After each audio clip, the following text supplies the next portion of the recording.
Tsi pour accompagner les sauts des Allemands. Tiens, Tsi, c'est le nom d'un nouveau podcast. Et même le podcast francophone de Swaski et Combiné Nordique. Chaque semaine, retrouvez résultats, analyses, statistiques et même des interviews passionnantes dans Tsi.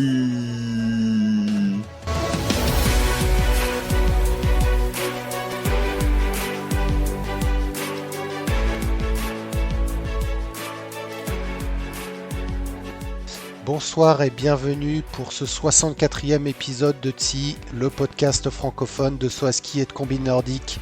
C'est le week-end du déni et avec moi, Adgeok 120, Romain, c'est la dépression. Salut Will. Dépression. C'est la dépression. Ah, bah oui. C'était avant la dépression, c'était beau, c'est Planitza, mais c'est vrai que c'est un ascenseur émotionnel ce week-end parce qu'il est exceptionnel d'intensité et de beauté et on a vu plein de belles choses ce week-end à Planitza, mais c'est vrai que c'est Planitza, on sait ce que ça veut dire, on sait que c'est la fin. Et bon, on s'y préparait depuis quelques semaines aussi, donc ça va aller. Et toi, comment tu vis ça? Bah écoute, Planitza, toujours très sympa. C'est le week-end par excellence, dernier week-end de la saison avec son lot d'émotions, comme tu l'as dit. Et puis, on a eu du beau temps, comme toujours, comme souvent à Planitza, des longs sauts, du public en délire pour des raisons qu'on évoquera dans ce podcast, bien sûr. Donc, superbe week-end, très belle compétition, aussi bien en individuel qu'en team. Ouais, je mets un bémol. C'est vrai que je trouve que le dimanche a sauvé le week-end, mais jusqu'à dimanche, je restais quand même vachement sur ma faim par rapport aux distances. C'était quand même très très très laborieux. Et heureusement, il y a eu un dimanche digne des plus beaux dimanches de Planitza avec de l'élan, du vent de face, les fameux thermiques qu'on attend. Mais jusqu'à dimanche, c'était dur. Et on en parlera plus tard, du coup, hein, dans une partie dédiée. Mais c'était assez sympa. J'avais des questions et un peu de scepticisme. Mais il y a finalement plutôt le côté sympa qu'il a emporté sur le fait aussi d'avoir la finale féminine le samedi, alors sur le HS 102 à côté. Mais il y avait pas mal de monde, donc on détaillera tout ça également. Voilà, et donc là, on va se concentrer sur les hommes. Donc le tremplin, hein, le HS 240 que tout le monde connaît. Une qualification remportée par Ryoyu Kobayashi, qui ce sera peut-être son seul éclat du week-end, hein. Oui, c'est clair, c'était bizarre cette qualification, c'était du vent de face, mais alternatif. Des fois, il y avait 20 points, 20, ouais, 20 points de compensation, des fois 3. Autant dire que c'est presque une loterie. Mais on a retrouvé quelques-uns des marqueurs du week-end dès la qualification, avec notamment un Danny Huber, troisième, et un Stefan Kraft sixième, et c'était pas anodin d'avoir les deux dans cet ordre-là. C'est ça, des sauteurs, comme tu l'as dit, qui ont eu des grosses pompes. C'était le cas de l'Ukrainien Yevhen Marouchiak qui a sauté 228,5 avec enfin presque 2 mètres de vent de face, hein. Donc il a une pompe énorme, tout comme Piotr Joua, qui est le premier à avoir dépassé le point HS avec 241 mètres, et lui aussi un fort vent de face. Oui, c'est ça. C'était, ouais, bon, c'était jeudi, c'était la mise en bouche. Il y avait encore pas mal d'enthousiasme à ce moment-là. Alors juste moi deux choses qui m'ont un peu c'est plus dans les éliminés. Donc c'était quand même une grosse qualification puisqu'on avait 58 participants avec deux alors on a eu deux chutes, on reparlera des chutes mais Kessi Larsson et Tunu Sinainen sont tombés et l'élimination de Giga Legenda, surprenant quand même sur en vol à ski que Ziga Gellar ne passe pas la qualif à Planitza, et puis Bressadola aussi qui n'a pas passé la qualification. Oui. Et par contre, côté français, la saison aurait pu s'achever chez les hommes jeudi, et elle a été prolongée de 24 heures parce que Valentin Foubert est passé la qualification, et d'ailleurs, donc il finit 39e. Mais il a été dernier qualifié pendant très très très très très longtemps. Et donc c'était soulagement parce que en fait, si ça avait été le premier non qualifié pendant 20 dossards, ça aurait été assez stressant. Et là, plutôt serein. Et finalement, je sais plus qui s'est raté dans les meilleurs. Je crois que c'est Bressadola du Ouais, classement du vol. Et comme il y avait des ex-aequo, finalement, ça a qualifié 41 sauteurs. Robin Petersen, du coup, le voleur extrême agressif, et Luca Roth, le sauteur bombé allemand, ils se qualifient avec le même nombre de points. Et d'ailleurs, enfin, c'est toujours sympa de voir des sauts aussi différents. Ils ont le même nombre de points. Ils sont tous les deux passés à la qualif. Ouais, des plateformes différentes. Et comme tu le dis, il y en a un qui a eu moins 27 de compensation, l'autre qui a eu moins 2. Donc, c'est vraiment différent. Ils ont sauté avec le 8 et le 24, hein, donc c'est pas non plus le grand écart, mais ça résume bien ce que tu as dit sur les conditions. Du coup, le samedi, on passe en vent de dos. Vendredi, Pardon, ouais, le c'est vendredi, vendredi, ouais, ouais, je suis vendredi décalé. après-midi, le classique, Vendredi classique vendredi après. après-midi. Donc là, on était en vent de dos avec du vent qui s'est, au fur et à mesure de la journée, s'est forci de dos. C'est pas non plus une grosse surprise. Première manche avec des compensations aux alentours de 2. Deuxième manche avec des compensations aux alentours de 9. Plus, hein, des points positifs de Ouais, ouais, Vando, ouais. de vent de dos. Ouais, c'est ça. Et même dans les meilleurs, il y a eu du plus 18 ou des choses comme ça. Il y a eu quand même Bah, des il y a eu grosses du plus compensations. 20, du plus 21 à la fin, au fur et à mesure que le vent forcissait de dos. Et c'est pour ça, je pense que tu as un peu cette déception de la distance, puisque forcément, avec 21 de vent de dos, on avait beau être de la 13, bah, ça passait difficilement les 230 mètres, hein, puisque Peter Preutz, qui a gagné la deuxième manche, a sauté à 231. Oui, non, là, c'est clairement une épreuve. Bah, on la connaît, hein, l'épreuve du vendredi de Planissa. On sait que ça passe de dos. Je pense que c'est. Enfin, je suis sûr que si on s'enregistre il y a un an, on disait la même chose. Euh, donc on va pas refaire, mais je pense que voilà, le vendredi après-midi, c'est pour la télé, pour qui pour le spectateur. Sportivement, c'est différent. On est plus proche des championnats du monde de 2020 en nocturne de dos. Ça a son bon, bah, finalement, ça permet de voir aussi un peu presque d'autres profils de sauteurs. Et il faut rappeler aussi de façon générale sur ce week-end, à part dimanche, que la réception était vraiment très difficile. Et tu as déjà dit le mot chute. Je sais plus, je crois qu'il n'y en a pas eu vendredi. Ça s'est Si c'est Lanišek qui est tombé Lanišek, tu vendredi. vois. Et il faisait très doux. Il faisait plus de 15 degrés. Il y avait énormément de sel dans la réception. Et les sauteurs à l'interview, ils disaient que c'était bizarre, comme si la neige, il y avait des trous à l'intérieur de la neige. Enfin, des choses qu'on n'entend jamais en termes d'analyse des sauteurs. Et donc, j'y vois comment dire, une circonstance atténuante pour le jury. On sait que quand c'est Vando, il y a plus d'élan, ils arrivent de plus haut sur une réception qui était dure à poser. Donc, vendredi, je tolère entre guillemets les petites distances. Et puis surtout que vendredi, on va dire l'aspect sportif un peu moyen a été supplanté par l'aspect émotionnel. C'était la victoire de Peter Preutz, hein, on l'avait dit dans les podcasts précédents, il a fait une série importante de deuxième place. Et 4 ans après sa dernière victoire à Lillehammer, Peter Preutz remporte sa 24e victoire en Coupe du Monde.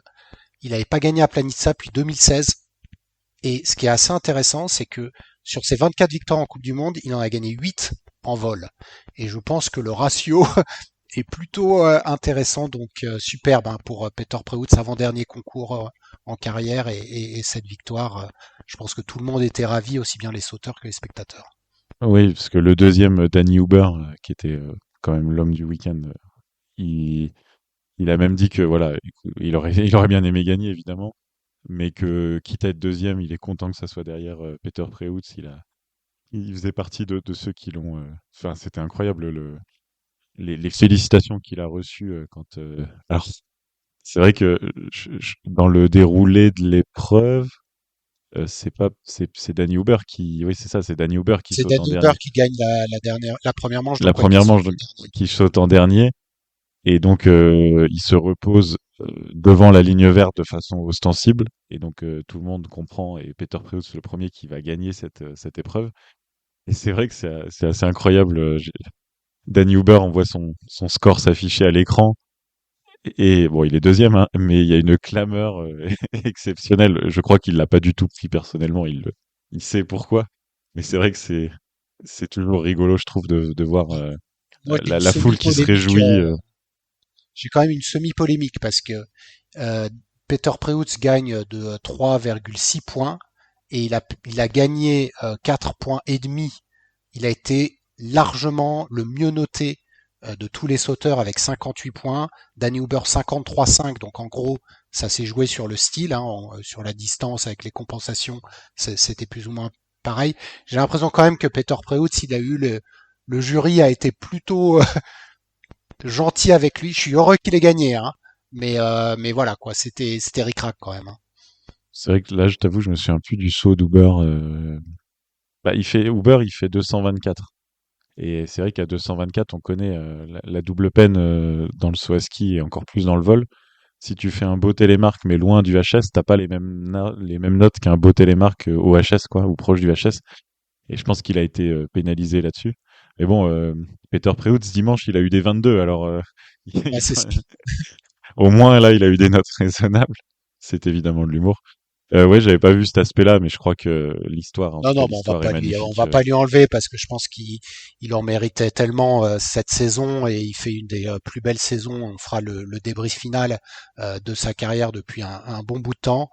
Donc belle victoire de Peter Preutz, Daniel Huber deuxième et Johan André Forfang qui chip la troisième place à Timmy Zeich. Ils terminent à un point l'un de l'autre.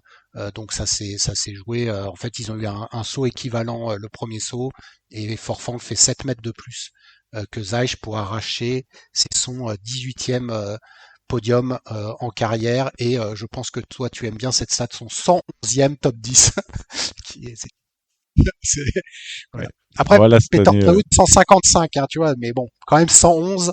Alors ça devait être le 110e et son 111e oui, je c'était le pense que lendemain, c'est mais plutôt le c'est ça. ratio entre Bah, c'est zéro victoire, le hein. ratio entre le nombre de, ouais, c'est ça, de podiums et de top 10 que je Qui est pense que assez- Peter Preutz a beaucoup de 60 podiums. Et donc, podiums, 155 top 10 et l'autre podium 111 top 10. n'empêche, là, c'était important cette épreuve pour le globe du vol. Et donc, Tim Izage, quatrième, c'est pas une grosse affaire. Et Stefan Kraft, septième, c'est clairement une très mauvaise affaire en vue du globe qui va se jouer dimanche. C'est ça. À noter le premier top 10 de Eric Belchaud. Donc on peut le dire, hein, c'était la révélation de ce week-end, je pense pour tous les deux. Huitième place. Moi j'ai vraiment adoré ce sauteur. Il est né en 2004 et franchement ses qualités de vol là je l'avais pas vu venir celui-là. Ouais, je vais me le garder pour le débrief général du week-end, mais je sais, oui, jusqu'à 200 mètres, c'est exceptionnel. Et en plus, il bouge pas et tout, mais je trouve qu'il tombait un peu sur la fin, un peu à la Tchofénic d'ailleurs. Ils ont eu des résultats assez proches le week-end.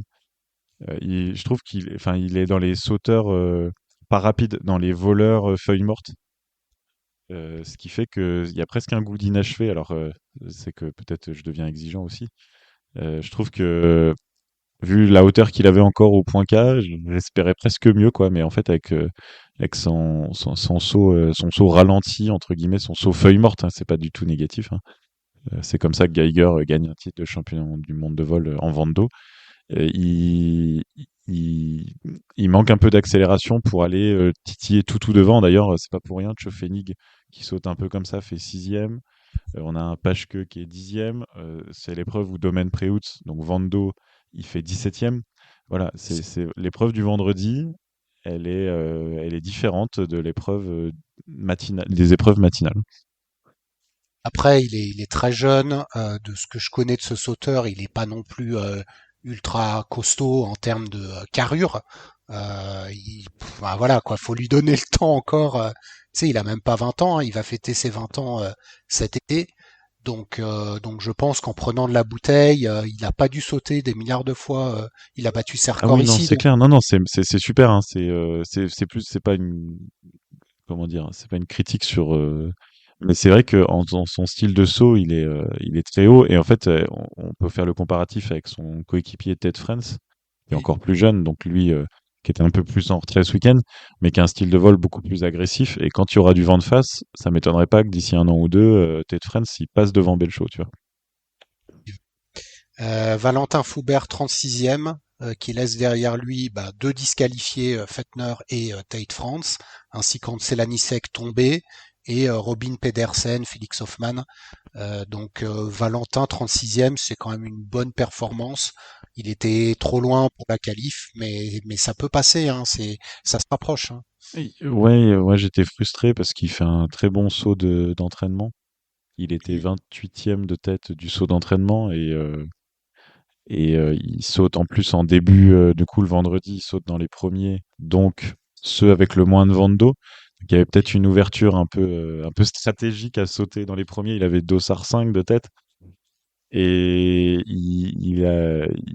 bah, on comprend tout de suite dès son saut que ça va pas le faire. Il est dans les 190, c'est ça, ou 180, Et 193 et demi. 193, 50. Et c'est vrai que là, il fallait aller quasi au point K. Il y a Et, Noriaki Kasai qui est passé 30e à 198,5. Mais voilà, il y avait alors, une il a eu petite pointe plus de de vent frustration. d'eau que ceux qui sont sautés aux alentours de son dossard, puisque Ouais. Petersen, qui a sauté juste après lui, a eu du vent de face. Donc, il y a peut-être un petit peu de malchance, on va dire, Ouais, c'est vrai que sur, Lucas Roth, il est à zéro, là, 2 dossards avant. Ouais, le peut-être basket. Tis. les 7 points d'écart là en compensation et qui auraient, c'est vrai, peut-être un poil de malchance. Et donc, bon, Valentin, parce que c'est la dernière fois finalement qu'on l'a vu ce week-end. Il a quand même fait un 200 mètres à Planitza ce week-end. Il a fait jeudi en entraînement 203 mètres. Donc c'est pas son record qu'il avait établi à Oberstdorf, mais sur 2 tremplins cette année, il a dépassé les 200 mètres. Donc c'est une belle réussite. Et puis c'est de bon augure pour peut-être une saison complète l'an prochain avec, comme tu l'avais dit, un nombre de qualifs important passé d'abord en tremplin normal, enfin en tremplin classique, et puis là, la première qualif passée en vol et en sortant de Vikersund, on le mettait pas forcément en train de passer des qualifs. Donc il est vraiment en train de progresser et c'est plutôt positif Et pour... il en avait passé une des deux à Oberstdorf aussi. Ah oui, Mais donc c'était... Il en passe une à Oberstdorf. Bah, la seule de Planitza, il passe pas la seule de... Il en a passé 2 sur 4 en vol. Donc, et on l'avait dit, oui, dans l'épisode précédent, c'est 40 en vol, quoi. C'est ça le petit ouais. twist. Ça aurait été 50, c'est clair qu'il avait les 4 qualifs de vol. Ensuite, le lendemain, donc le samedi, le concours classique par équipe. Là, on est repassé de face, puisqu'on était le matin à 9h30. Un vent de face qui était changeant, mais pas si fort que ça, puisqu'on était en moyenne à 11 de compensation, mais il a forci vers la fin avec des compensations aux alentours de 21-22, et du coup, on n'a eu qu'une seule manche. Ah oui, et puis alors là, je crois que la moyenne veut vraiment rien dire. Alors l'avantage des groupes, au moins, c'est que par groupe, c'est Ouais, cohérent. Par contre, c'est vrai que par exemple, je prends la Norvège, là, troisième. Donc premier sauteur -4, deuxième -8, troisième -13 et quatrième -19. Et puis on retrouve cette trajectoire, on va dire, quasiment sur toutes les équipes. Donc par groupe, c'était cohérent. Donc ça, c'était donc une épreuve plutôt équitable. Mais ça veut dire que, vu cette progression du vent, malheureusement, la deuxième manche n'a pas pu avoir lieu. Il y a eu des animations qui montraient que c'était beaucoup, beaucoup, beaucoup trop fort. Là, il n'y a pas du tout de scandale à ce qu'elle n'ait pas eu lieu. Et c'est une épreuve qui a vu là cette fois à nouveau des chutes embêtantes parce qu'on a eu un nouveau blessé, Bressa Delat. On a c'est ça. vu Reich, et ouais, au début, je crois que c'est un Dekkerdi. ami Dekerdin. Donc 2 sauts de suite chutés, comme à Trondheim. Donc là, Ouais, back-to-back de chutes, 2 fois en 2 semaines, c'est pas quelque chose qu'on aime bien voir. Et c'est vrai que celle qui aura le plus d'influence pour la suite de sa carrière, c'est Bressadola parce qu'il s'est blessé au genou, malheureusement. Et celle qui a eu la plus d'influence sportive, c'est la Slovénie de Zajc parce que il fait largement le meilleur saut avec 242,5, mais avec sa chute, il perd une vingtaine de points de style. Et la Slovénie perd de 10 points sur l'Autriche. Donc autant dire que ils sont là, on les trouve facilement là, les points. ouais, exactement. Donc victoire de l'Autriche avec celui qui a fait la meilleure performance tout confondu, c'est Danny Huber, 244 mètres. Donc c'était à ce moment-là le saut le plus long du week-end, de la 8. Donc plutôt, enfin forcément, il était dans une des gates le plus bas puisqu'il avait moins 22. Et Danny Huber avec un Tschöffenig qui a très bien sauté. Stefan Kraft encore un peu décevant, je dirais, 211 mètres de la Carrément, d'ailleurs, 8. Stéphane Kraft qui n'était pas le dernier groupe de son équipe. C'est quand même à noter que c'était entériné que Danny Huber était meilleur ce week-end que Stéphane Kraft parce que il était choisi. Et en fait, je me suis refait un peu une petite idée. Les Slovènes, ils ont peut-être manqué de stratégie. Je m'explique. On sait que les thermiques, ils montent, ils sont crescendo en matinée, et puis c'était exactement ce qui était prévu samedi matin, il y avait le soleil. Et ils ont mis Domen en groupe 2, et ils ont mis Peter en groupe 4. Peter, il venait de gagner l'épreuve en Vando. C'est pas un Ouais, hasard. Il était Vando aussi à Oberstdorf. ouais. Oberstdorf, Peter, quand il fait ses 2 podiums, c'était plutôt Vando. Et Domen, on sait que Domen, il est limité par son style agressif, il manque de hauteur. Et lui, il aurait eu les 20 points de compensation de vent de face du 4e groupe. Il aurait peut-être fait beaucoup mieux. Et Et ça ils ont aurait fait suivi plus leur de composition. sens. Alors oui, bah, alors bon, Timizage, c'est le premier à s'être vraiment envolé. En plus, Timizage, donc bah, il est de la 9 avec 20 points de compensation. Donc bon, à 242,5 en soi, c'est pas, c'est- comment dire, c'est basique. Enfin, on s'attend à ça. C'est ça qu'on vient voir quand les gens vont à Planissa ou quand on a une télé, c'est ce qu'on veut voir. La chute, je pense pas qu'elle soit due à la distance. Peut-être c'était encore, euh, c'était encore les mêmes conditions de neige que les jours précédents. Peut-être que Zeich, on le connaît maintenant, il a peur d'aller loin et je crois que ça se confirme de week-end en week-end. Et que peut-être que le traumatisme Vikersund pas Vikersund, Villingen est beaucoup plus important que celui qui est vraiment, comment dire. Il s'est pas cassé physiquement, mais peut-être qu'il y a une partie de lui mentale qui s'est cassée le jour-là. Mais bon, en admettant, voilà, en changeant rien au saut de Timi Zajc, peut-être qu'en inversant Domen et Peter, il y aurait eu stratégiquement une meilleure chose à faire de la Slovénie. En tout cas, celui qui gagne le groupe 2, c'est Camille Storr, avec 220 et des poussières, enfin 10 points de plus que Domaine Préhout. Ouais, tu Euh, vois, sur le vol, intrinsèquement, Domen en vent de face, il aurait éclaté. ah bah non, c'est sûr, hein.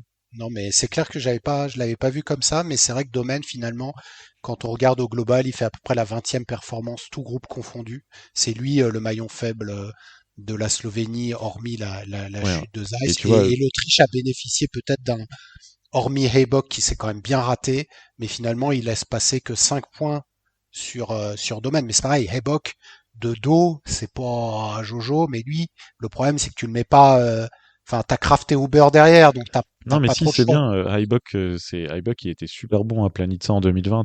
C'est une feuille morte. Et eux, ils ont Ah oui, super mais bien géré le leur rythme. samedi il a pas été bon, hein. Il a pas là ce week-end, Haybock, Non, il ou était même pas globalement. exceptionnel, mais il était bien à Ouais, sa place. Mettre Chofénik dans le vent de dos ou le vent très peu de face au début, c'était parfait. En fait, parce que tu sais, souvent, le deuxième meilleur sauteur, il est pas groupe 3, il est groupe 1. ouais. Et là, ils ont mis Kraft en groupe 3, tu vois. Je pense que ça se trouve, les Autrichiens, ils ont réfléchi à ça. Ah, mais c'est possible, hein. Et Et toi, bon, mettre pareil les Slovènes. Ouais. troisième, la Norvège, avec une belle performance de Johan André Forfang, quatrième d'un groupe très compliqué. Mais derrière, Lindvik, Özvold et Johansson. Alors Özvold était dans le groupe le plus facile, il fait deuxième, mais clairement, c'était pas génial. Donc c'est la Norvège. Bon, je les voyais, je pense, eux, ils pouvaient pas aller chercher mieux que la troisième place là. Je te trouve dur, là, parce que au final, euh, il y a, enfin, si le 200, enfin, intrinsèquement, le 224,5 de Svold, il est pas génial. Mais sur l'épreuve de samedi, fallait s'en contenter, en fait, hein. Regarde, l'Autriche, il gagne avec, si t'enlèves le 200, bon, il y a le 244 d'Uber, mais sinon, les trois autres, ils sont à 225, 215,5 et 211. Et ils gagnent l'épreuve, hein. Ouais, ouais, Pareil mais pour la Slovénie, 216,5, 220, bon, 242,5, 223,5. C'était à des années-lumière du HS. L'épreuve en elle-même était bridée. On va rester poli, on va dire. Était bridée en élan et la possibilité d'aller loin. C'est clair que les chutes, là, pour le coup, pareil, on peut pas blâmer le jury sur l'épreuve de samedi. il y a trois gars qui tombent, il y en a un qui se pète, il y a la star à domicile qui part en barquette. Forcément, il pouvait pas faire beaucoup mieux. Mais tu Mais dis bridé, mais regarde, le dernier groupe a sauté de la 8 avec des compensations à -20. En qualif de la 8, Joua, il fait 241. De la 8 avec la même compensation de -20. Donc mm. à partir de cet état-là, bah, enfin voilà, tu pouvais pas faire sauter le dernier groupe. Toi, t'aurais voulu qu'il saute de la 10, le groupe de Uber, et il faisait 260 mètres le mec. En Donc fait, oui, c'est c'est ça ça. qui est En compliqué, c'est que fait, ça fait des écarts trop importants ensuite. en fait, Si tu fais sauter le premier groupe de la 15, non, non. En fait, tu l'as dit et puis bah ça va se voir d'après. En fait, Uber, il avait un monde d'écart avec les autres. Il y avait 20 mètres d'écart avec les autres en fait ce week-end. C'est tout. Et donc pour que Uber il soit à 244, bah, tous les autres ils étaient à 220, 225. Les ouais, autres bons quoi. les autres du niveau. Ouais. Après, Kraft à 211 de la même plateforme avec la même compensation, là, il s'est vraiment raté parce qu'il se prend pas 33 mètres par Uber. Bah, ce week-end, en fait, Kraft, son style de cette saison là, ultra agressif, ultra à plat, il manque aplanit ça sur un profil plus aérien. Il manquait de hauteur en fait. Il manquait trop. À Vikersund, c'est passé parce qu'il jouait l'effet de portance du sol et donc enfin, entre guillemets, il raclait le sol et le tremplin de Vikersund correspond très très bien à Stefan Kraft. Mais là, Kraft, ce week-end, hein, c'est pas, Ouais, non, mais je il te manquait rejoins. vraiment de hauteur. Hein. Je l'ai trouvé moins bon que Zeich, moins bon que Peter Oui, Preutz, parce que que Forfang, que Schnitzel, alors que ces gars-là, ils les avaient alignés à Vikersund, et même à Vikersund, je le trouvais meilleur que Daniel Huber. Hein. bah, enfin, en tout cas, à Vikersund, ils étaient tous les deux Ouais, ils étaient tous les deux exceptionnels. larges au-dessus. Là, je Là, dirais il y que en avait Zeich qu'un et seul Huber, exceptionnel en fait. ah non, Timmy Zeich, non, non, Oui, tu peux ça y est. pas, non, même s'il est tombé, global, ah non, là, moi, Timmy Zeich, je le trouve vraiment fort. Ouais, allez. Parce qu'il est tombé. Mais Oui, oui, attends, non, oui, et non, t'as raison, t'as raison. 243, 235, 232, 242, 228, 221, 245, 241. Et t'as 3 HS. Non, c'est vrai. Et mais c'est des sauteurs qui prennent plus de hauteur que Kraft et pas Kraft et Domen et Schnitzol dans des conditions comme il y avait là, il manquait de hauteur. On va voir qu'il y a eu. Celui qui a très bien progressé, c'est Forfang, par exemple. Lui, à Forfang, à Vikersund, c'était sans plus. Ouais, mais Et là, il était bien. Alors parce que c'est que plutôt, je dirais, un voleur de face, lui. hum, il est lent, hein, il accélère pas mais c'est un voleur par sa légèreté en l'air et ça. Mais je le mettrais plus dans la catégorie des. Alors, il est plus proche de la feuille morte que de l'accélérateur, je Alors, trouve. je le revois, alors, faudra que je le revoie. Et Autant d'ailleurs, il fait son je te podium dans le rejoins, Vando. Hein. Schnitzel, c'est comme domaine, c'est le même style. Robert Johansson, je sais pas, est-ce que je le mettrais, lui, il est Si vraiment Johansson, spécifique. il est bas d'ailleurs. Regarde, pareil, Johansson en Dossard 1. À moi, l'année prochaine, tu vois, je te referai les équipes là, du samedi matin. Ah, Forfang, je vas-y, l'aurais mis Dossard 1, enfin groupe 1, et par ouais, exemple Johansson groupe 4. d'accord. Et regarde on va voir les résultats. Bah, on peut y passer si tu veux aux résultats de dimanche, où là c'était full de face dès la première manche. Ouais, Et du coup, on n'a pas du tout la même analyse et le même classement. Donc, on a Uber dans le monde d'Uber. On prendra le temps de détailler. Il y avait Uber et les autres. Mais tu vois, Domaine, il passe bas. Schnitzol, il passe bas. Quatrième, Kraft, il fait ses meilleurs sauts du week-end dimanche. C'est lui qui passe bas. Joua, il passe bas. On le sait, il aime bien gratter les skis. Johansson, septième. Tu vois. Et seulement après, on retrouve les voleurs qui passent partout, on va dire, et qui savent voler tout le temps. du coup, donc, en effet, hein, du vent de face assez fort pour ce concours de dimanche qui a forci, mais il était déjà fort en première Oui, manche. oui, oui. Et là, après la première manche, on avait un écart important puisque Danny Huber a fait le plus long saut du week-end avec un coach request. Donc, il avait -18. On a vu que la veille, les -18, on saute de la 8 pour faire 240.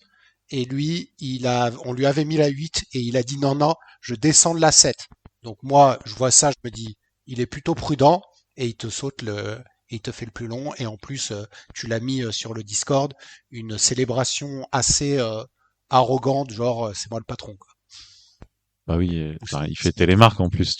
247 mètres, il fait télémarque. La veille à 244, il pose sans plier les genoux, sans plier les jambes. Il fait pas de télémarque, mais il pose.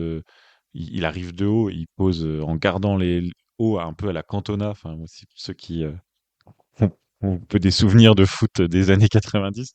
Et là, ouais, mais arrogante vraiment dans le bon sens du terme. Du oui, genre, oui, bah, non, non, c'est sûr. il est en Slovénie. La veille, quand il fait deuxième, il y a 20 000 personnes qui hurlent de joie. Et c'est dans le bon sens du terme. Et là, il fait, eh, regardez les cocos et les Slovènes, ils sont contents. Ils viennent aussi voir des lonceaux, tu vois.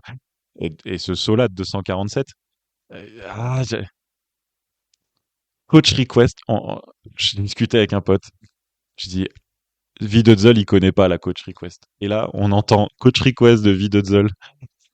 Je Ça, dis, moi, mais je suis non. toujours, je sais pas si c'est le coach ou l'athlète, hein. Ça s'appelle coach Ah, request, mais je me bah, demande si c'est pas l'athlète, l'athlète qui a dit, bah, il mais a dû faire un mais signe en comment disant il, moins oh, 18, il sait que ça saute à moins non, 18, l'athlète, il sait rien. Là, je pense que l'athlète en haut, il hein. sait même pas la compensation. Il sait juste s'il sent la saucisse, s'il sent le barbecue en haut C'est- et s'il entend la foule hurler de joie au sauteur d'avant. Non, ce qui est Non, non. certain quand même, ce que le coach connaît, c'est que, alors, il est dossard 15. Donc, Oui, alors, ça avait pourquoi il son est dossard importance. 15? Parce que, alors, oui, très bonne remarque. La finale était pas dans le sens du globe du vol et dans le Ah sens oui, du globe, enfin, du globe de cristal, du classement général de la Coupe du Monde. Et on ça, avait donc à repéré, l'époque, c'était Schnitschol qui était en tête oui, avec 237. 237 mètres de la 8. Donc, c'est-à-dire que deux sauts avant, Vidozol, il sait que Schnitschol, qui est un bon voleur, Oui, qui a a fait déjà fait 237. 242 à l'entraînement en plus. Donc voilà. Donc peut-être que c'est là-dessus qu'il joue, sachant que Domen n'a pas sauté, Kraft n'a pas encore sauté, donc il n'a pas d'autres étalons que Piotr Joua à 230 et ah si, il y a Johansson qui a sauté 239 mais de la 10. Donc deux plateformes plus hautes. Oui, et puis il y a aussi le contexte. Uber, il revient de blessure au genou de l'année d'avant. Même si pour ça, je pense il est OK. Enfin, on l'a vu à Vikersund aussi, 247 et demi, il pose bien et tout. Je pense que plus que l'état physique, je pense que il se passait que dimanche, le globe se jouait, le globe Mm. de vol. Et en fait, je pense que Videodzol, il voulait que Uber il puisse poser un télémarque pour avoir le max de points pour être le plus haut classé dans le classement. Parce que donc il était derrière d'une vingtaine de points derrière Peter Preutz et de 47 points derrière Stefan Kraft. Donc en fait, je crois que c'est un peu comme l'année dernière avec Zeich, on a eu une coach request de stratégie du classement et pas de recherche de la longueur en fait. Parce Ouais, que mais là, avec 247, c'est pas comme à Vikersund où ça a été posé à 220. Là, quand même, il allait super loin, hein. oui, mais depuis 2019, il n'y a pas eu de 250 mètres. Et ce tremplin, il le permet, surtout que là, c'est les conditions qui le permettaient avec le vent de face. Et sans la coach request, c'est De 9 une points, gate, une porte, 9 c'est à peu mètres. près 7 mètres. Ah oui, c'est 1,2, Alors, ouais. du coup, ça veut dire record du monde virtuel. On sait pas Mm. trop. En tout cas, je sais pas pour le record du monde. En tout cas, clairement, sans coach request, il y avait 250 mètres. Ah oui, ça c'est sûr. Et quand on le voit faire un télémarque à 247, je pense que Uber, physiquement, il pouvait tenir 250 mètres. Écoute, on le saura jamais sur ce saut, mais déjà il avait creusé un écart important, parce qu'il avait plus de, donc tout le monde s'est cassé les dents. Alors c'est en fait les trois sauteurs quasiment d'affilée qui ont fait les meilleures performances. Domen Preutz était troisième avec le dossard 16 et Schnitschol était deuxième avec le dossard 13. Donc trois dossards qui se sont retrouvés aux trois premières places, mais avec Uber plus de 24 points d'avance. Et Sauf la que deuxième je manche, ouais, t'interromps une seconde. D'habitude, quand tu vois dans un classement Dossard 13, 15, 16 au même endroit du classement, tu te dis que c'est les conditions. C'est juste que là, c'était les meilleurs voleurs dans ces conditions-là. C'est- exactement c'est- comme tu l'as bien expliqué par rapport à leur Et en système. regardant la start list avant le départ, en fait, on avait checké en disant ouais, bah, 13, 15, 16, ça va s'envoler. Et d'ailleurs, ça n'a pas manqué que le reste de la manche était un petit peu moins trépidant. Alors, quand même, Stéphane Kraft obtient 2,20 et 3,19,5 donc pour 230,5. Il était quatrième, donc il va pas assez loin, mais vraiment des très bonnes notes. Mais alors comme Uber a lui été noté aussi à 5,19,5, finalement le style a pas trop joué et c'était vraiment la distance qui faisait le classement après cette Ouais. première manche. Et bon, Télémark à 247, Oui, c'est pas pareil que. il est 16 mètres plus loin que Kraft et c'est Kraft qui a des 20. Bon, là, je pense que Uber, en fait, enfin, les notes techniques, c'est aussi les déductions, c'est des déductions par tranche. Et il y a des Mm. déductions en l'air. Et en fait, en regardant à nouveau son saut, je pense que son 19,5, donc sa déduction de 0,5 points, il l'a eu en l'air parce que tu sais, il pilote en l'air. Ouais. Uber, il a un vol avec, il bouge les bras et tout. Et donc à mon avis, la déduction, elle est là-dessus parce que la posée, tu peux pas lui enlever des points sur la posée avec son saut. Non, non, mais c'est sûr que là, on voyait les différences entre les sauteurs. Et du coup, donc en deuxième manche, finalement, on retrouvait les quatre meilleurs là, Kraft, Preutz et Schnitschol. Domaine Preutz qui fait un super saut à 238 mètres dans le classique domaine là avec le sort de rebond de fin de fin de saut. Beaucoup d'émotions pour le dernier saut de Peter Preutz, où je t'ai envoyé le gif de l'avion là qui bat des ailes, Mm. parce que franchement, ça aurait pu être moins tumultueux pour lui quand même. Ouais, bah, je pense que les émotions, elles se sont ressenties dans ces deux vols. Il est très chablaté, Mm. alors qu'il a fait un week-end très propre. Donc je pense que certainement qu'il y avait des émotions. Pourtant, il avait l'air zen, il souriait tout ça dans la chambre d'appel. Mais ouais, sportivement, il a pas montré le max de son niveau parce que ce week-end, il avait largement le niveau pour être plus haut que ça. Mais là, je pense qu'il a été rattrapé par l'émotion parce que bouger comme ça, comme il a été sur la bosse sur les deux sauts, je pense que c'était Bon, trop dur à gérer, sixième, quoi. sixième quand même. Ouais. Et donc Daniel Huber, et là tu vas nous dire tout ton désamour pour Non, alors déjà, le parce que dans technical le déroulé, director. le déroulé était sympa parce que Kraft, donc si Uber gagnait, il fallait que Kraft il soit sur le podium pour Oui, garder le globe avec 47 points d'écart. Si Kraft était sur le podium, Uber ne pouvait pas gagner le globe. Et donc Kraft saute 239,5, meilleur saut de son week-end. On a parlé la veille, il fait 211 mètres dans le par équipe. Donc dit Kraft, ah la vache, le coco, il est fort au moment où il doit être fort. Quelle bête, quelle machine.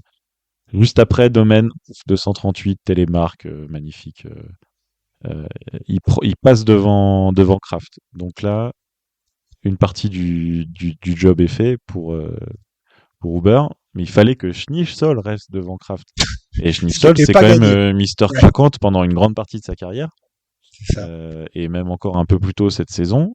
Et Schneersol, 237,5, donc ça veut dire que dimanche, Schneersol, il fait 242 au saut d'entraînement, 237,5 et 237. Journée exceptionnelle.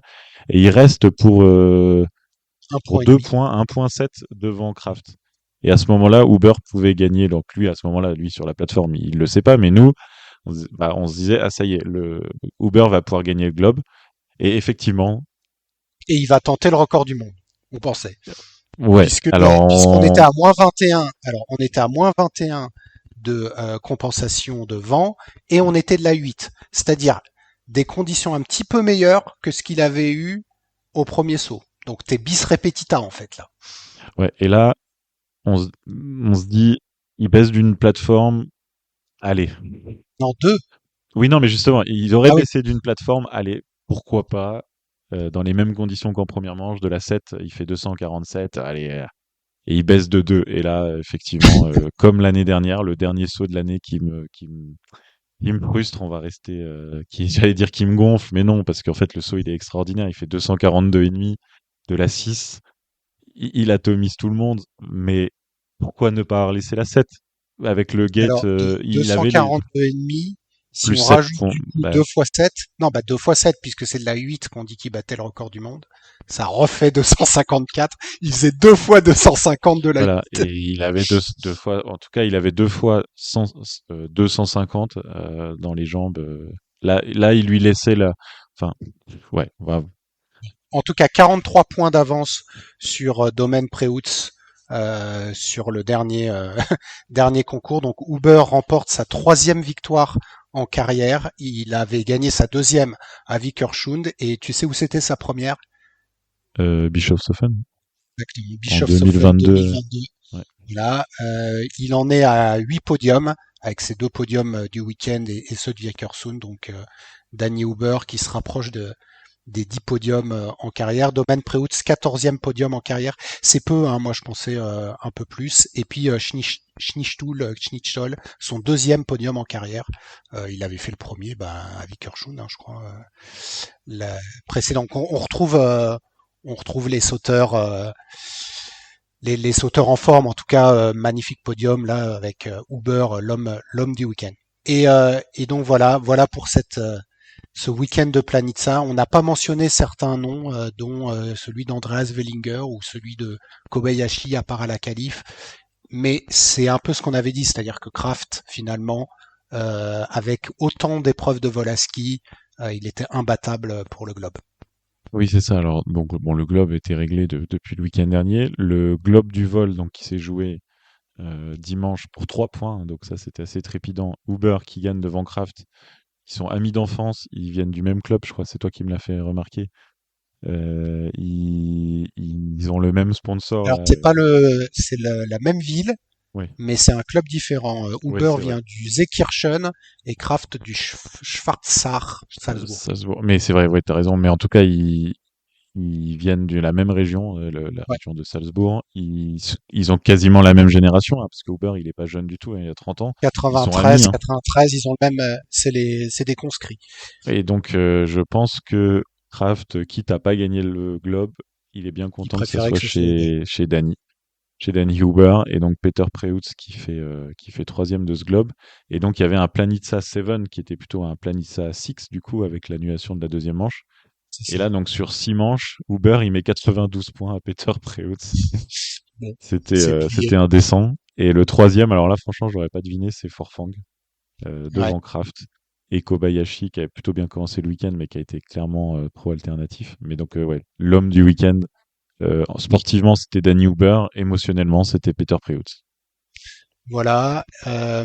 Du coup, pour donner quelques statistiques supplémentaires, le concours de style a été gagné par Peter Preutz. Bon, après, pour moi, il a été un peu surnoté, mais on va lui.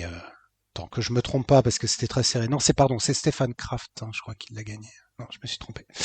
Excuse-moi, Peter. C'est Stéphane Kraft qui a gagné le concours de style avec un Camille Storr 3e. Je l'ai pas vu venir celui-là. Ouais, il a eu des 20 dimanche. C'est ça. Et puis donc à noter, mais on le verra pour le débrief final, mais avec le plus grand nombre de HS passés. Alors Danny Huber, sur les 2 dernières épreuves, il passe 3 fois le HS à Vikersund et 2 fois à Planitza. Donc 5 fois pour un total de 9. Et donc il est 5e au classement du nombre de HS passés. Et on débriefera pour savoir qui Ah non, sont les attends, 4. dans les épreuves individuelles, tu veux dire? Parce Oui, que, individuel, ok, d'accord, qualif. Ouais, non, parce qu'au j'ai pas par mis les équipe, types. il avait aussi passé. Et qualif et les compètes classiques. Pour les HS, c'était pour faire ma fameuse stat du TD du Technical Director Hmm. qui laisse passer les mecs. Ah bah heureusement qu'il y a eu dimanche, hein, quand même, parce que sinon, Ah, sinon ça reste Planitza quand même, hein. là il y avait l'émotion pré-août. Vendredi, l'épreuve, elle est horrible, horrible. Moi, je bossais, donc j'ai regardé en différé. J'avais quand même, voilà, je me disais, je fais ma petite journée, je couche les enfants, je mets Planitza, c'est le bouquet final de la journée, tu vois. Et je regarde cette épreuve, mais je suis abattu, circonspect. Et voilà, après, le quart d'heure victoire de Préaut et tout ce qui en a suivi de joie et tout, fait un peu oublier ça. Mais sportivement parlant, vendredi, je vais utiliser une dernière fois ton mot, il était dégueulasse. Franchement, le dégueulasse du week-end, c'est le concours de C'est le vendredi. vendredi, c'est ça. C'est clair. J'en avais pas spécialement à te donner, à te mettre sous la dent, mais on va dire que c'était le Et donc, vendredi. bon, dimanche, voilà, l'avantage, c'est que la mémoire humaine fait que dimanche prend le pas. En plus, voilà, il y a quand même eu une fête magnifique pour Peter Preutz qui finit au top. Ça, c'est quand même la classe, je trouve, Alors moi, sportivement. quand même, mon dégueulasse, c'était Yann Earl. Et d'ailleurs, il était tellement dégueulasse que, d'après ce que j'ai compris, il s'est mis une murge la veille. Et du coup, Je il n'a sais pas pas été si c'est pris. vrai, ça. Même, Bah, je sais pas, c'est ce qu'ils ont en, dit. Après, je vois pas pourquoi ils auraient dit ça. en tout cas, il a préféré, oui, il a pas été, d'ailleurs, il était pas dans l'équipe, il était pas top top et il se sentait pas, et Ah, il a c'est pas mon participé. dégueulasse. Bah, je pense que T'as c'est, pas noté.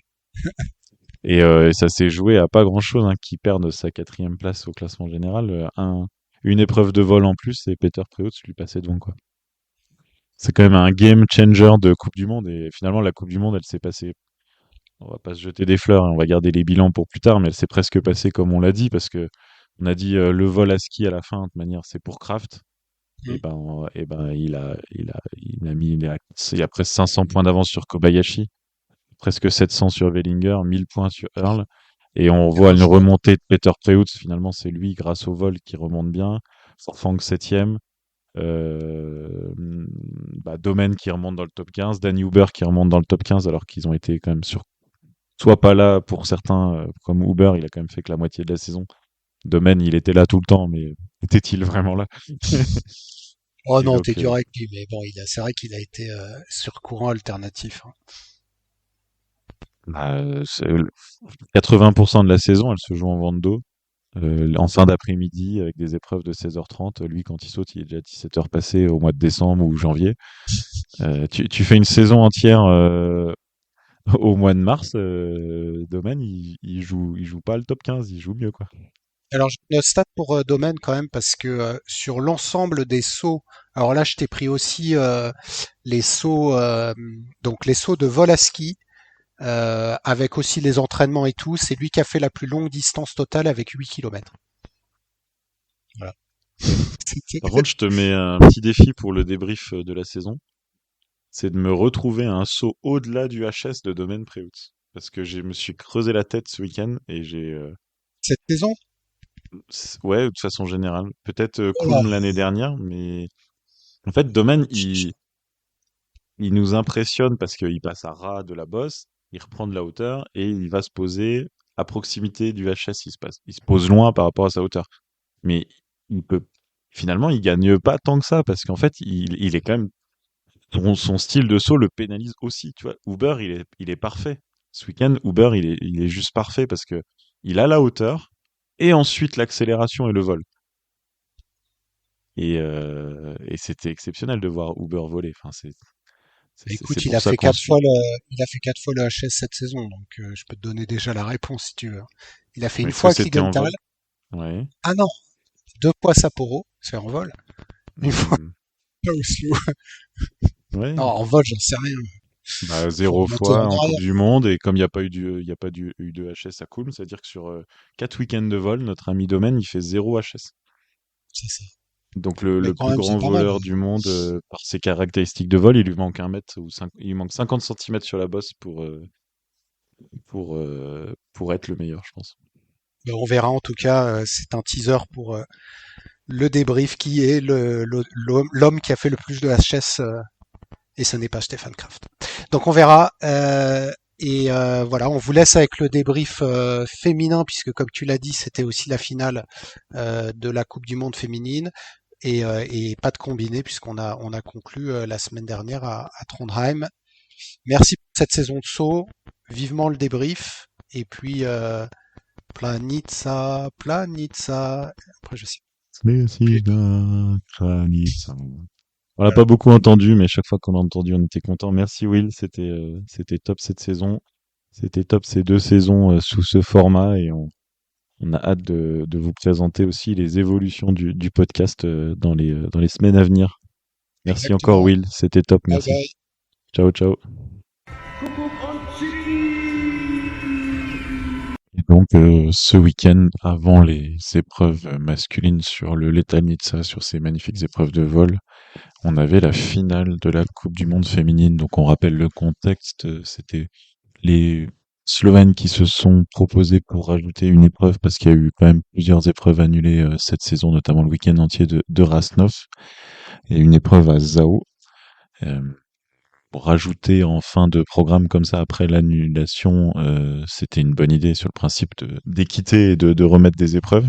C'est un peu étrange quand même parce que c'est rajouté après la finale théorique qui était le vol à ski de Vikersund. Ça a pas manqué de faire grincer des dents, sans surprise d'ailleurs du côté norvégien. Certaines d'entre elles avaient même déjà prévu leurs vacances comme Silly Opset. Bon, de toute façon, Silly Opset, après son record du monde, elle était blessée. Elle aurait pas pu sauter, donc ça change rien sportivement. Mais voilà, ça a pas mal grincé des dents. On n'a pas trop entendu les autres sportives, à part peut-être sur le fait que c'était le petit tremplin. Après, quand on a vu les images, on a compris, hein, il y avait absolument plus de neige à Planitza comme à peu près partout ailleurs en Europe. Les organisateurs ont réussi à maintenir de justesse un petit tremplin enneigé. Alors vraiment, c'était moche, hein. Franchement, on a pu voir des images d'avant la neige artificielle dans les années 90. Cette neige brune comme ça faisait vraiment longtemps qu'on n'avait pas vu un tremplin aussi moche, tout simplement.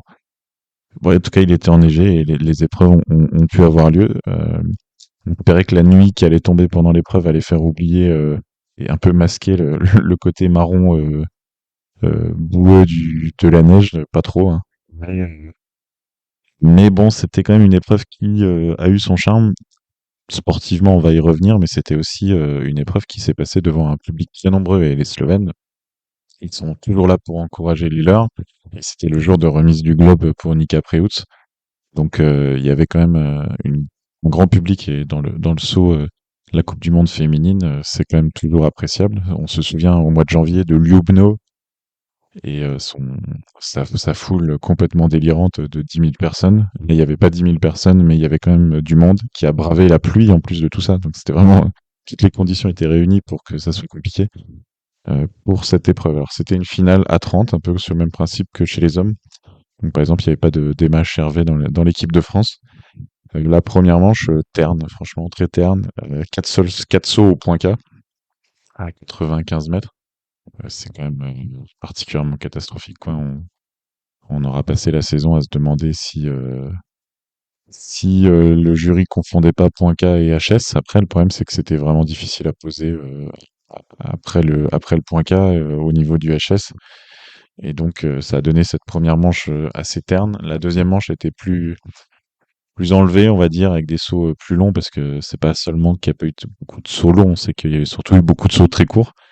Euh, la deuxième manche était un peu mieux et ça donne une victoire d'Eva Pinkelnick qui finit en beauté sa saison avec un saut à 103,5 mètres, c'est-à-dire un record du tremplin. On a pu voir à quel point c'était dur à poser autour des 100 mètres. Hein. Là, le HS, c'est 102 mètres. Avec des totaux de 47,5, 47 points. C'est très peu hein, pour une Eva Pinkelnick qui est propre d'habitude. La deuxième, c'est Alexandria Loutit qui est la seule aussi à avoir passé 100 mètres sur ces deux sauts. Et avec un totaux de points 46,5, 49 qui sont assez faibles, mais à ces distances-là, cette année, il n'y avait pas moyen de poser de télémarque correcte. Et la troisième qui complète le podium, c'est Nika Preutz. Alors Nika Preutz a été 4-5 mètres plus loin que les deux autres, moins loin pardon que les deux autres, et ça lui a permis de poser des très beaux télémarques. 53, 54 points, c'est des belles notes techniques avec la façon de juger des juges pour le saut féminin.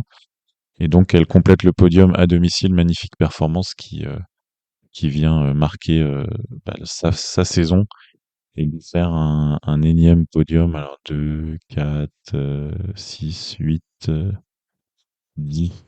C'était son 12e podium de la saison. Donc par rapport à une Coupe du Monde qui s'est jouée en 24 épreuves, voilà, sur une épreuve sur deux était sur le podium. Donc voilà, Nika Preutz, c'était la grande femme de cet hiver.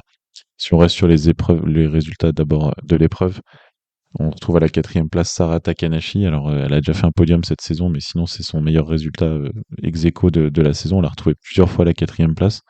Elle finit bien hein, sa saison, Sarah Takanashi, en deuxième rideau comme souvent cette saison, mais présente. Et un bon résultat pour les Norvégiennes présentes. Thea Minian Burseth est 5e. Et on cite sa jeune coéquipière Heidi Traserud, là, qu'on a vu arriver en Coupe du Monde du côté d'Inzenbar, je crois, qui fait aussi un nouveau top 10, qui fait 9e. Donc la relève norvégienne, même quand les taulières ne sont pas là, parce qu'on l'a pas dit, mais Erin Maria Kvandal n'était pas là non plus. Elle, c'est plutôt son problème, on va l'appeler comme ça, petit tremplin sur cette deuxième moitié de saison, qui a fait que Elle a choisi de pas venir après avoir dominé de façon monumentale le Roer la semaine précédente. Les femmes en forme du moment, elles étaient là, hein, Saïd Fritzberger 6e, Lisa Eder 8e, et on a une Yuki Ito 8e. Yuki Ito 8e, ça a une grosse influence, c'est que sur cette épreuve, elle a perdu sa place sur le podium, une place qu'elle occupait depuis la première épreuve de la saison, parce qu'elle a gagné. Et donc, elle était sur le podium toute la saison, sauf au soir de la fin de saison, et s'est fait doubler par l'outil. Donc là, il y a vraiment un côté cruel pour Yuki Ito, qui a vraiment baissé de forme depuis le ROR, hein, depuis Oslo. Alors, il n'y a pas de blessure connue ou de problème médical connu, mais c'est vrai que au moment de l'Arty, elle était encore pour la course pour le globe, et à la fin, finalement, elle finit en dehors du top 3. Sur cette épreuve, Joséphine Panier a terminé 12e. Alors, c'est le minimum à faire. On en a parlé dans l'épisode précédent. C'était le minimum à faire pour pouvoir rattraper Kvandal. Il fallait prendre ses 22 points de la 12e place. Bah, elle l'a fait. Donc, elle est 7e mondiale ex aequo avec Erin Maria Kvandal. On reviendra plus en détail dans les bilans, mais c'est son meilleur classement final depuis le début de sa carrière. Dans les performances à noter, alors une bonne, c'est Tina Herzog, la championne du monde junior, qui marque de nouveau des gros points en étant 16e. Donc chaque fois qu'elle a été là, elle a été bien classée. C'est une nouvelle performance pour sa très très jeune carrière en Coupe du Monde. Et à l'inverse, on peut relever la journée catastrophique de l'équipe d'Allemagne qui s'était un peu reprise sur le ROR. La meilleure, c'est Freitag 21e, mais on a Schmid Freitag 15e, pardon, on a Schmid 21e, Agnes Reich 22e, Anna Ruprecht, pourtant en général très forte sur les petits tremplins 28e. Et pour couronner le tout, Louisa Görlich s'est rompu le ligament croisé du genou à l'entraînement. Donc une journée à oublier pour l'équipe d'Allemagne. Ils perdent une membre et ils font aucune bonne performance. Donc voilà, pour résumer, une victoire de Pinkelnig et un globe remporté lors de cette épreuve par Nika Preutz, et qui a créé une belle émotion lors de la remise. Il y avait ses frères Peter et Tene qui étaient présents, les, les supporters slovènes qui étaient là pour honorer ce moment. Donc c'était Nika, la femme de l'année, avec Pinkelnig. Donc c'était le meilleur résumé possible de cette saison. Pinkelnig qui finit à 149 points. Alors évidemment, on peut tourner les choses dans tous les sens. Elle a manqué 2 week-ends. Les 2 premiers week-ends de la saison, elle était blessée, on va dire. Elle se remettait d'une petite tension qui s'était faite à l'entraînement sur le genou. Est-ce qu'elle aurait pu venir plus tôt? Eh ben, il y a qu'elle qui le saura. Elle va pas nous le dire. En tout cas, dès qu'elle a été là, c'était une protagoniste extraordinaire de la saison, et donc finalement au niveau de l'année dernière. Sur les 2 premiers week-ends, elle perd 176 points sur Nika Preutz. Et il y a aussi un moment qu'il faut pas oublier de mentionner, c'est que à Willingen le dimanche, Nika Preutz elle fait 2e, et Van Pinkelnig elle n'a pas sauté. Vous vous souvenez, c'était les loteries et c'était le vent de Willingen. Et elle a choisi de pas y aller, on va dire, par manque de confiance, et dans ces conditions-là. Et ces 80 points qui se sont envolés à ce moment-là, et peut-être plus que le début de saison, voilà, elle était blessée, elle était pas là. 80 points à ce moment-là, elle aurait vraiment mis la pression sur Nika Preutz, et quand la pression rentre en jeu, ça aurait peut-être pu influencer les épreuves suivantes. Donc peut-être des regrets pour Pinkelnig, qui aurait pu enchaîner un deuxième globe, mais finalement c'est une jeune de 19 ans qui l'a remporté. Les deux là, c'est finalement presque, c'est pas la plus jeune, hein, Nika, mais voilà, une des plus jeunes, moins de 20 ans, 19 ans, et Pinkelnig qui a 35 ans. Elle est née, voilà, Pinkelnig qui a 35 ans et bientôt 36. C'est le grand écart, et c'est beau, et deux styles aussi de saut complètement différents entre une Nika qui s'est convertie cette saison avec un style plutôt voleur, qui a réussi à créer de l'accélération en vol, et puis une Evan Pinkelnig à plat dans ses skis. Non, qu'est-ce que je raconte? Une Evan Pinkelnig loin de ses skis, justement. C'est ça la spécificité de son ski. C'est aussi ça la beauté du saut à ski. On a pu voir un duel de génération, un duel de style, et au final une belle Coupe du Monde. C'est comme ça que s'achève cet épisode débrief de Planitza. On vous remercie de nous avoir suivis toute cette saison, et donc ces 2 saisons de TSI. Et on vous dit à bientôt pour les bilans. On détaillera la Coupe du Monde féminine, la Coupe du Monde masculine, Et on reviendra également sur le combiné. Donc Tsi restera dans vos oreilles pendant quelques semaines. Ça fera une petite période d'adaptation pour accepter l'inacceptable, accepter que la saison de sport d'hiver est terminée, qu'il va falloir se tourner vers d'autres centres d'intérêt le temps de revoir les sauteurs et les sauteuses sur les tremplins, d'abord à l'entraînement et en compétition dès le Grand Prix d'été.